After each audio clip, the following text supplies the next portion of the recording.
हजुरको शुभ नाम मेरो चञ्चला बराल, ठेगाना ठेगाना पञ्चमुखी चोक 11 नम्बर विराटनगर।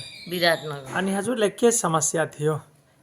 मलाई ढाडको, घुँडाको अनि यो कति वर्षदेखि समस्या थियो? ढाडको, घुँडाको? यो त धेरै वर्ष भयो।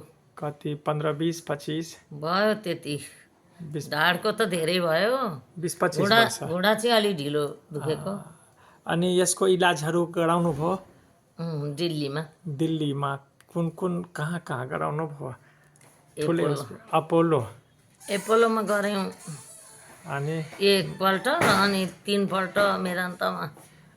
अनि यो जुन ट्रिटमेन्ट अङ्ग्रेजीमा गराउनु भयो, अनि अहिले यो समस्या वर्तमानमा पनि त्यस्तै थियो? पहिले त अलिक अडाइ थिएँ, अहिले चाहिँ हुँदै हुँदै अलिक दुख्दै गयो। दुख्दै गयो। अनि म जुन ट्रिटमेन्ट दिँदैछु थेरापी, यो आज कति दिन लिनुभयो? आज 10 दिन।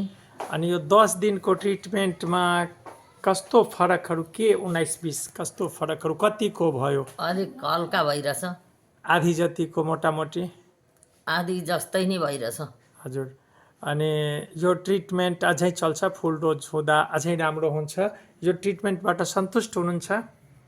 ठिकै छु अहिले त। धन्यवाद।